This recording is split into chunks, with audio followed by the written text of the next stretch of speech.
Oknum pegawai Kejari gelapkan mobil rental. Trauma healing anak korban banjir.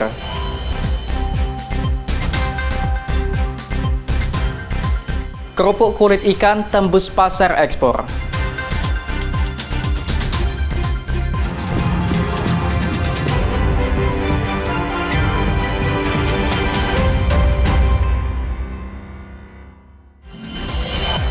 Halo, selamat pagi saudara. Kompas Sumut hari ini hadir dengan beragam informasi penting dan menarik dari Sumatera Utara.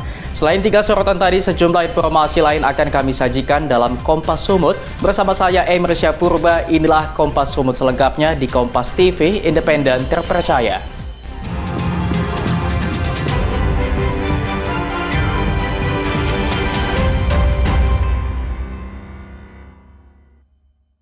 Saudara, seorang oknum pegawai Kejaksaan Negeri Deli Serdang ditangkap petugas unit Reskrim Polsek Medan Tembung karena menggelapkan 20 unit mobil rental. Seluruh mobil rental yang disewa pelaku dan komplotannya umumnya digadaikan senilai 30 juta rupiah. Pelaku Ronald Situporang, pegawai Kejaksaan Negeri Deli Serdang ini ditangkap bersama seorang rekannya yakni Wasti Sinaga. Kedua pelaku tercatat telah menggelapkan 20 unit mobil dari berbagai jenis yang diperoleh dengan cara menyewanya dari sejumlah korban dalam kurun waktu beberapa bulan terakhir. Untuk pelaku, Wasti Sinaga berperan mencari mobil rental dan menyerahkan mobil tersebut kepada pelaku Ronald Situmorang yang kemudian digadaikan senilai 30 juta rupiah. Dari total 20 unit mobil yang dirental pelaku, 6 diantaranya berhasil ditemukan dan disita sebagai barang bukti. Sedangkan 14 sisanya kini dalam pencarian pihak kepolisian. Kapolres Tabes Medan, Komisaris Besar Polisi Gideon Arif Setiawan menyebut pihaknya tengah mendalami apakah pelaku yang merupakan oknum pegawai kejaksaan memanfaatkan status sosialnya sehingga dapat dengan leluasa menggadaikan mobil rental tanpa adanya buku pemilik kendaraan bermotor atau BPKB. Pihak kepolisian kini tengah melakukan penyidikan mendalam guna mengetahui keberadaan 14 mobil rental lainnya yang sudah digadaikan pelaku. Kebetulan yang bersangkutan adalah PNS aktif, betul ya? Aktif ya? Ya, PNS aktif dari Kejaksaan Negeri Lubuk Pakam. Jadi 20 kendaraan ini dari LP ya, LP sekarang sudah ada 20, yang sekarang 6. Ceritanya bisa beda-beda. Ada yang langsung si W menyewa, ya, komunikasi dengan pemilik seperti tadi Pak Alex. Alex itu dia langsung komunikasi dengan si perempuan. Perannya yang perempuan ini menyewa ya atas nama, kemudian yang nomor 2 yang laki-laki ini yang atas nama R adalah yang membawa kendaraan. Dalam kasus ini, kedua pelaku kini terancam penjara selama 4 tahun karena dijerat dengan pasal 378 dan atau pasal 372 Kitab Undang-Undang Hukum Pidana tentang penipuan dan penggelapan. Ferry Irawan, Kompas TV, Medan, Sumatera Utara. Tim gabungan Polres Pelabuhan Belawan menangkap belasan orang yang terlibat dalam upaya penyelundupan narkoba ke permukiman padat. Dalam menjalankan aksinya, para pelaku sengaja memicu tawuran antar warga untuk mengalihkan perhatian petugas kepolisian. Belasan orang yang ditangkap ini awalnya terlibat dalam tawuran antar warga di kawasan Belawan, Kota Medan. Tawuran yang kerap terjadi ternyata sengaja diciptakan pelaku narkoba di kawasan ini untuk mengalihkan perhatian petugas kepolisian. Para pelaku kerap menyelundupkan narkoba ke perkampungan saat polisi disibukkan untuk membubarkan tawuran warga. Hal ini terungkap usai polisi menangkap para pelaku tawuran yang kemudian dikembangkan untuk menangkap para pelaku narkoba. Tim gabungan kemudian melakukan penggerebekan ke sejumlah rumah di sekitar lokasi tawuran dan menemukan sejumlah barang bukti berupa beberapa paket narkoba, senjata tajam, hingga mesin judi. Kapolres Pelabuhan Belawan, Ajun Komisaris Besar Polisi Janton Silaban menyebut para pelaku yang ditangkap pihaknya memiliki peran yang berbeda-beda. Mulai dari pelaku yang terlibat tawuran, pelaku yang menyediakan arena perjudian, hingga pengedaran narkoba yang diduga sengaja menciptakan tawuran untuk menyelundupkan narkoba ke perkampungan. Nantinya Polres Pelabuhan Belawan akan melakukan pengawasan ketat di perkampungan yang digerebek guna mencegah tawuran kembali terulang dan mencegah praktek penyalahgunaan narkoba kembali terjadi. Pelaku-pelakunya juga ada terlibat jaringan narkoba, sehingga 3 dari gang 2 kita tangkap pelaku narkoba yang berafiliasi dengan para tawuran ini. Kemudian juga kita kembangkan kasus narkobanya, kemudian juga kita amankan sebanyak 8 orang dari Kampung Kolam. Nah, di Kampung Kolam kita menangkap tersangka Bayu CS kurang lebih 8, perannya masing-masing ada yang memiliki celurit, kemudian ada yang memiliki sajam, dan ada juga yang menyiapkan tempat perjudian seperti perjudian dingdong. Seluruh pelaku yang ditangkap dalam kasus ini kini masih menjalani pemeriksaan di Polres Pelabuhan Belawan. Para pelaku terkhusus pelaku narkoba akan didalami keterangannya guna mengungkap jaringan pelaku yang jauh lebih besar. Ferry Irawan, Kompas TV, Medan, Sumatera Utara. Petugas Direktorat Jenderal Pengawasan Sumber Daya Kelautan dan Perikanan Republik Indonesia menangkap 3 kapal pencuri ikan asal Malaysia. 16 awak kapal diringkus di perairan Selat Malaka. Ini adalah rekaman video amatir yang direkam petugas Direktorat Jenderal Pengawasan Sumber Daya Kelautan dan Perikanan Republik Indonesia ketika menyergap 3 kapal penangkap ikan berbendera Malaysia. Saat penangkapan, satu persatu kapal yang dipergoki petugas sempat kabur kembali ke perairan Malaysia sehingga terjadi aksi kejar-kejaran. Petugas kemudian meletuskan sejumlah tembakan dan mendesak kapal pencuri ikan tersebut menyerah. Dari 3 kapal yang disergap petugas, seluruhnya berbendera Malaysia. Di dalam kapal, petugas menangkap 16 orang awak kapal warga Myanmar. Saat diinterogasi, pelaku mengaku baru beberapa jam mencuri ikan di perairan Indonesia. Dari kapal pelaku, petugas menyita 200 kg ikan hasil laut Indonesia yang rencananya akan dibawa ke Malaysia. Menurut Direktur Jenderal Pengawasan Sumber Daya Kelautan dan Perikanan Republik Indonesia, Pung Nugroho Saksono, 3 kapal yang ditangkap sudah berulang kali mencuri ikan di perairan Indonesia. Lokasi pencurian ikan disebutkan tidak jauh dari perbatasan Indonesia dan Malaysia. Kapal-kapal ikan berbendera Malaysia ini diprediksi mampu mencuri ikan hingga 100 ton dan bisa merugikan negara hingga miliaran rupiah. Lokusnya itu ada di perairan Selat Malaka, perbatasan kita situ.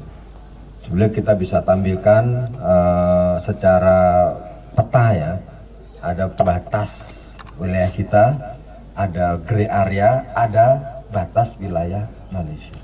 Nah, ini kapal 3 ini sudah masuk ke perairan wilayah kita, sudah masuk ke teritorial negara kita. Jadi sudah pantas kita lakukan tindakan dalam hal ini. Ferry Irawan, Kompas TV, Medan, Sumatera Utara. Trauma healing anak korban banjir, saksikan usai jeda.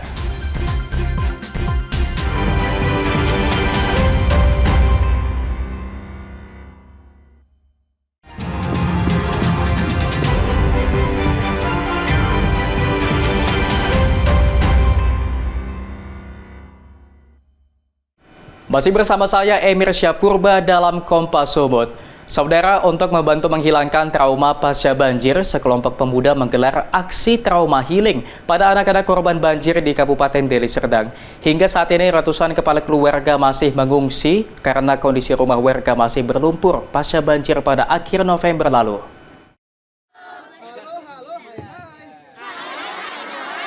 Sejumlah pemuda yang tergabung dalam komunitas kolaborasi kebaikan menggelar program trauma healing kepada ratusan anak-anak korban banjir di Desa Marindal 1, Kecamatan Patumbak, Kabupaten Deli Serdang. Mereka mengajak anak-anak korban banjir untuk sejenak melupakan bencana banjir yang cukup mengganggu aktivitas sehari-hari anak-anak. Anak-anak korban banjir yang diajak bermain dan bernyanyi terlihat ceria dan dapat tertawa lepas. Selain mengajak bermain dan bernyanyi, anak-anak ini juga dihibur dengan mendengarkan dongeng dengan menggunakan boneka.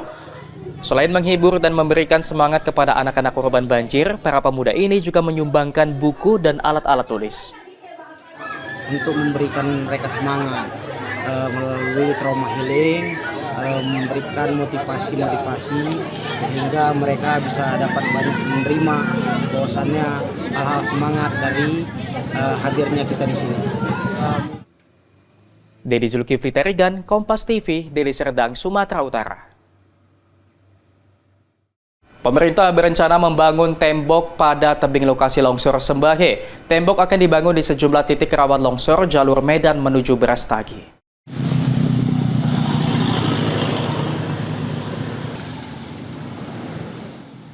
Pasca bencana longsor di Sembahe, Kecamatan Sibolangit dengan korban jiwa sebanyak 10 orang serta melukai 23 orang. Pemerintah sudah membahas akan mengantisipasi lokasi longsor dengan pembangunan dinding tembok. Penjabat PJ Gubernur Sumatera Utara Agus Fatoni usai meninjau langsung lokasi longsor yang di Sibolangit mengatakan meski jalur lalu lintas telah dibuka, namun pengendara harus tetap waspada. Karena kondisi cuaca yang ada di lokasi tersebut masih berpotensi hujan hingga akhir Desember ini.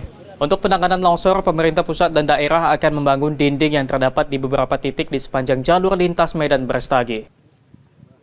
Oleh karena itu diharapkan kepada seluruh masyarakat yang melintasi jalan ini tetap memperhatikan kondisi cuaca. Ya, kemudian kepada pengungsi juga sudah kita ingatkan untuk tetap hati-hati, menjaga lingkungannya, mengingatkan keluarga yang lain agar tetap waspada bencana ini. Dari pemerintah, baik pemerintah pusat maupun pemerintah daerah, TNI Polri, ini kita bersama-sama menangani masalah bencana ini dan juga nanti akan melakukan langkah-langkah. Antara lain juga akan membuat tanggul ya, membuat dinding penahan nanti rencananya akan dibuatkan itu karena ini cukup panjang. Hingga kini pos pengamanan gabungan yang terdiri dari TNI, Polri, dan BPBD masih aktif di sekitar kawasan Sembahe dan Sibolangit. Personil gabungan terus bersiaga mengantisipasi potensi longsor susulan. Dari Zulkifli Terigan, Kompas TV, Medan, Sumatera Utara. Berawal dari coba-coba pemuda di Kabupaten Mandailing Natal, Sumatera Utara raup keuntungan dari budidaya ayam impor American Silke. Ayam berpenampilan unik menjadi peluang usaha baru. Berawal dari browsing di media sosial, seorang pemuda tertarik memelihara ayam unik American Silke. Tahap awal, Rashid hanya memelihara 2 ekor dan diposting lewat akun pribadinya. Namun tanpa disadari, banyak komen warga dan berminat untuk membeli ayam miliknya. Melihat respon tersebut, Rashid kemudian mengembangkan ternak ayam silky berwarna putih dan hitam. Ayam berpenampilan unik dengan bulu lembut menutupi hampir seluruh badannya ini, kini sudah banyak dan diberi kandang sederhana. Menurut Rashid, beternak ayam unik ini tidaklah rumit. Hanya dengan memperhatikan ketersediaan pakan serta kebersihan kandang menjadi faktor yang menentukan. 3 tahun membudidayakan ayam ini, Rashid hanya memiliki 1 pasang indukan dan kini sudah memiliki 70 ekor ayam American Silke. Alhamdulillah, kalau ada anakan, kalau ada ready anakan di kandang, pasti habis kalau saat ini. Tapi kalau dari peminatnya dia kebanyakan dari luar kota. Dikirim ke misalnya ke Padang Sidimtuan, ke Rantau Prapat, ke Medan juga pernah diantar di sekitar. Artinya cukup menjanjikan lah ya di sini. Iya, cukup menjanjikan. Oh, untuk kendala sendiri selama ternak ayam seperti ini, untuk kendala yang kita Kalau kendalanya paling sekarang kan pakannya lagi mahal. Pemuda asal Kelurahan Siantar, Kabupaten Mandailing Natal ini mematok harga ayam silky Rp200.000 per pasang anakan. Peminat ayam American Silke kini berkembang, tak hanya di Kabupaten Madinah, namun luar daerah seperti Medan, Padang, Palembang, hingga Sumatera Selatan. Tim Liputan Kompas TV, Mandailing Natal, Sumatera Utara. Kerupuk kulit ikan tembus pasar ekspor, saksikan usai jeda.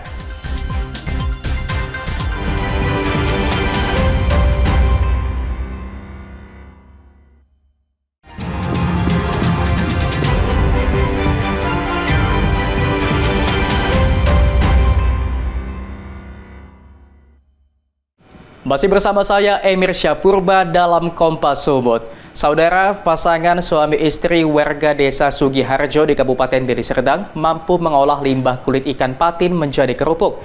Kini makanan ringan yang diproduksi pasangan ini sudah mampu menembus pasar internasional. Pasangan suami istri Fitriadi dan Tri Handayani ini mulai belajar mengolah kulit ikan patin menjadi kerupuk sejak pertengahan tahun 2016 lalu. Awalnya, mereka tergerak mengolah limbah kulit ikan setelah melihat banyaknya limbah kulit ikan patin di tempat suaminya bekerja. Setelah berulang kali mencoba, kerupuk kulit ikan patin ini mulai digemari oleh masyarakat tidak hanya di Sumatera Utara, namun juga di beberapa daerah di Indonesia. Kini kerupuk kulit ikan patin yang diproduksi pasangan ini telah mampu menembus pasar mancanegara. Tidak tanggung-tanggung, 10 ton kerupuk kulit ikan patin diekspor ke Malaysia dalam kurun waktu 2 bulan. Pemilik usaha kerupuk kulit ikan patin mengaku berhasil menembus pasar ekspor setelah kerupuk hasil produksinya dibeli oleh wisatawan yang mengunjungi Indonesia. Nah, rupanya pada saat ekspor kemarin, kita ada beberapa buyer kan yang tawar kita, sebab mereka liburan ke Danau Toba, mereka lihat di salah satu toko, market modern ya, dia belanja, kemudian dia cari alamat web kita. Nah, itu dia pesan dan ada lagi yang dari Pekanbaru. Jadi, buyer kita itu main ke Pekanbaru, dia beli toko oleh-oleh, awalnya nggak nemu. Kemudian pas dia mau pulang, dia nemu, terus dia cocok. Dia carilah alamat kita di web, dia ketemu, lalu dia pinang kita, dan alhamdulillah sampai sekarang masih berjalan, kita ekspor ke Malaysia. Kini pasangan suami istri ini terus berinovasi dan mengembangkan usahanya untuk memberikan dampak ekonomi pada warga di sekitar pemukimannya. Tim Liputan Kompas TV, Deli Serdang, Sumatera Utara. Saudara, berbekal kreativitas, seorang wanita di Kabupaten Deli Serdang mengolah limbah styrofoam menjadi beanbag atau kursi santai yang cantik dan bernilai ekonomi tinggi. Kini kursi santai berbahan styrofoam sudah dipasarkan ke sejumlah daerah di Sumatera. Banyaknya limbah styrofoam terus menjadi ancaman bagi kelestarian lingkungan hidup. Namun di tangan seorang Dewi Setiani, limbah styrofoam mampu diolah menjadi beanbag atau kursi santai yang cantik dan bernilai ekonomi tinggi. Untuk mengolah limbah styrofoam sendiri cukup sederhana. Limbah styrofoam diolah menjadi bulir-bulir kecil dengan menggunakan mesin khusus. Kemudian bulir-bulir tersebut dikumpul dan dimasukkan ke dalam kain pembungkus dengan aneka bentuk dan warna. Dewi mengaku memproduksi aneka bentuk kursi santai sesuai dengan kebutuhan konsumen. Untuk harga sendiri cukup terjangkau, mulai Rp100.000 hingga yang paling mahal Rp850.000. Usaha yang diberi nama Medan Beanbag ini dibangun Dewi pada tahun 2012 lalu karena prihatin melihat banyak limbah styrofoam di lokasi tempatnya bekerja dulu.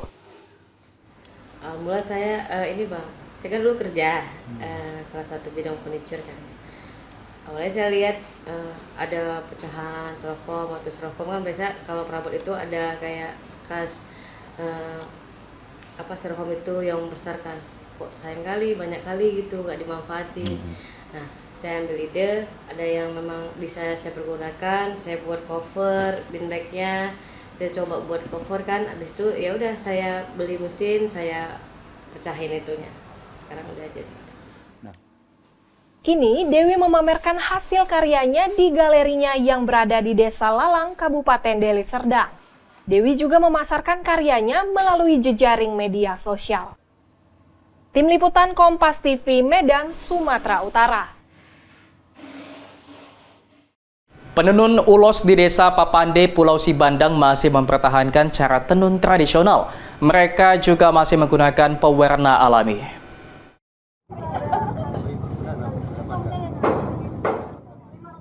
Ulos merupakan kain tenun ciri khas dari suku Batak. Dalam pembuatannya, ulos ada yang ditenun secara tradisional maupun secara modern dengan menggunakan mesin. Saat ini, perajin tenun ulos tradisional bisa ditemukan di kawasan Danau Toba, tepatnya di Desa Papande, Pulau Sibandang, Kabupaten Tapanuli Utara.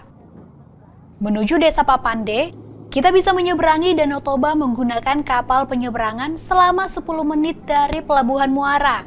Hampir 80% wanita di Desa Papande berprofesi sebagai perajin tenun ulos tradisional. Mereka belajar secara turun-temurun. Uniknya lagi, Mereka menggunakan bahan alami dari pohon ketapang untuk mewarnai benang. Untuk membuat satu motif ulos, para perajin ini memerlukan waktu sekitar 1 bulan, mulai dari pewarnaan benang, penentuan motif, dan penenunan. Dari motif yang sama, mereka bisa membuat 3-5 pasang ulos yang terdiri dari sarung dan juga selendang. Lamanya proses pembuatan karena menenun ulos secara tradisional harus detail. Adapun motif ulos yang mereka kerjakan yaitu jenis ulos harungguan yang dahulu hanya dipakai oleh para raja-raja. Sementara untuk penjualan, para perajin tidak perlu ikut langsung memasarkan kepada konsumen. Karya ulos-ulos mereka langsung dijual ke galeri milik pemerintah kabupaten tanpa menunggu harus ada pembelinya. Sepasang ulos untuk selendang dan sarung dijual dengan harga Rp2.500.000 hingga Rp3.500.000. Jenis harungguan, Pak. Harungguan. Iya. Kalau untuk orang Batak sendiri pergunakan untuk apa, Bu? Untuk pesta, ada pesta Batak. Kalau untuk bahan baku sendiri sulit nggak diperoleh, Bu? Bahan bakunya kita beli, Pak. Beli ya? Iya, beli. Tapi kalau untuk buat warna kita sendiri yang buat Pak dari tumbuh-tumbuhan gitu. Pewarnaannya? Iya, pewarnaan. Oh begitu? Iya, karena pewarnaan alam namanya, Pak. Ya. Bisa mengetahui pewarnaan alam ini dari mana? Dari pohon ketapang. Dari apa? Dari kalau di sini namanya salaon gitu. Konsumen atau pembeli bisa membedakan motif hasil tenun ulos tradisional yang lebih detail dibandingkan ulos mesin. Sementara dari sisi pewarnaan, yang membedakan adalah warna yang lebih cerah ketika menggunakan pewarna kimia. Tim Liputan Kompas TV, Tapanuli Utara, Sumatera Utara.